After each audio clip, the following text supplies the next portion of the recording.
Je voulais parler d'usine que j'ai fini il n'y a pas si longtemps que ça, sur le Japon, mais qui en fait fait partie de toute une série que je compte approvisionner petit à petit. L'idée des wanderings, c'est-à-dire des errances, c'est que essentiellement c'est des photos que j'ai déjà dans ma bibliothèque de photos, que j'ai prises un petit peu au gré des différentes errances, pérégrinations, visites, voyages, un petit peu tout ce que vous voulez.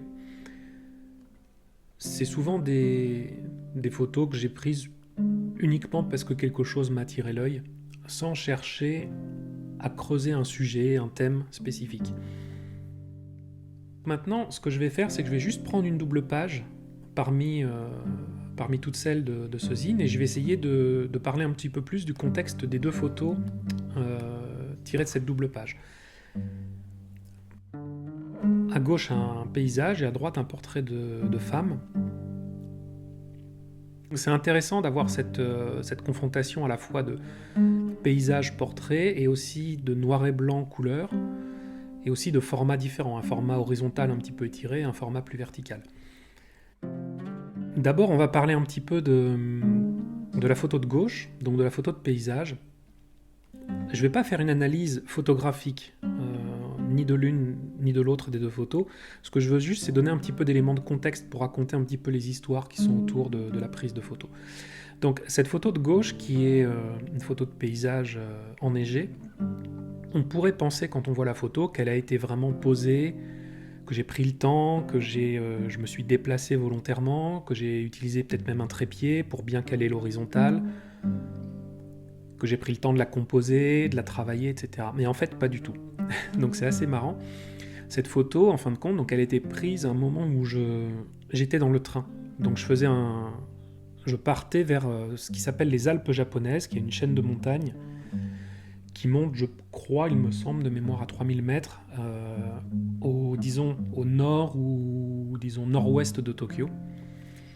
Et on les appelle les Alpes japonaises parce que par certains aspects, un certain nombre de paysages, évidemment, évoquent les Alpes. Et j'étais dans le train pour aller vers, je crois, je ne suis pas certain de ce que je vais dire, mais je crois vers Nagano. Souvent, quand j'étais dans le train et que je savais que j'allais faire des trajets intéressants en train, j'avais avec côté de moi mon appareil photo. Et là, tout d'un coup, j'ai vu, à travers la vitre du train, ce bosquet d'arbres, avec la chaîne de montagne donc, qui se détachait derrière, et j'ai eu le réflexe tout de suite de prendre une photo. En fait, j'ai essayé d'en prendre 2 ou 3, mais il n'y en a qu'une qui était vraiment utilisable, qui est celle que j'ai mise. Alors, j'ai un tout petit peu recadré, ça c'est vrai, pour remettre un petit peu l'horizon plat notamment. Mais à part passer en noir et blanc, j'ai fait quasiment aucun traitement dessus. Et on ne voit pas les réflexions liées à la vitre du train. Donc j'en suis vraiment très content de cette photo parce qu'elle est toute sobre. Mais je trouve qu'elle fonctionne bien alors qu'elle était vraiment prise à l'improviste. Donc voilà pour cette photo de gauche. Et alors pour la photo de droite, c'est une photo de préparatif de mariage. Alors, pour expliquer un tout petit peu les choses, il y a un temple gigantesque en plein centre de Tokyo. Alors il y a plusieurs temples en centre de Tokyo, mais celui-là est très connu, il s'appelle le Meiji Jingu. Et c'est un sanctuaire en fin de compte. Donc il y a un parc et il y a des bâtiments, qui est vraiment un lieu très intéressant. Si vous avez l'occasion d'aller à Tokyo, évidemment, je pense que vous ne passerez pas à côté de ce temple, il est très connu. Dedans, il y a tout un tas de célébrations, très régulièrement, de mariages. Donc c'est des mariages qui sont consacrés selon le rite Shinto.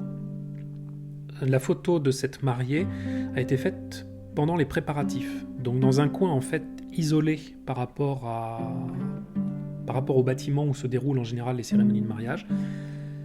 Mais en fait, ce qui est assez marrant, c'est que ces cérémonies de mariage, il y en a beaucoup et elles sont publiques. Alors, disons, la cérémonie elle-même n'est pas forcément publique, mais en tout cas, tous les préparatifs et toutes les déambulations qu'il y a dans les différents pavillons, elles se font alors que les visiteurs sont là dans le Meiji Jingu, tout un tas de touristes. Donc, il y a des tas de photos qui sont faites de ce type de mariage parce qu'il y a des costumes traditionnels qui sont très intéressants du point de vue photographique, et puis les touristes sont très friands de ce genre de cérémonie. Mais là, c'est vraiment un moment un peu différent, très posé, où en fait la mariée était tout simplement en train d'être coiffée et préparée pour son mariage. J'ai pris cette photo donc dans un moment où justement elle était un peu seule. On voit qu'elle est un peu perdue dans ses pensées, peut-être un léger sourire sur les lèvres. Et en fait, ce qui est intéressant dans cette photo, je trouve, c'est qu'on a l'impression qu'elle vient vraiment d'un autre âge. Et la veste qu'elle porte semble très très chaude, alors qu'en fait, je pense, si ma mémoire est bonne, que ça devait être au printemps, c'est-à-dire quelque chose genre avril. Alors, il peut y avoir des jours un petit peu frais, mais en tout cas, il fait pas froid à ce moment-là à Tokyo. Donc voilà, donc il y a un contexte de photo qui est un petit peu particulier, donc j'avais trouvé cette photo intéressante. Pourquoi en fait l'une à côté de l'autre je trouve que ça marche assez bien? Pour plusieurs raisons.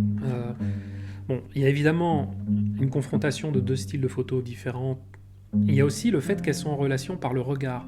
C'est-à-dire qu'on a cette impression que le regard de cette future mariée se pose sur le bosquet, c'est-à-dire sur le point central de la photo de gauche. J'aime assez cette mise en page pour cette raison-là.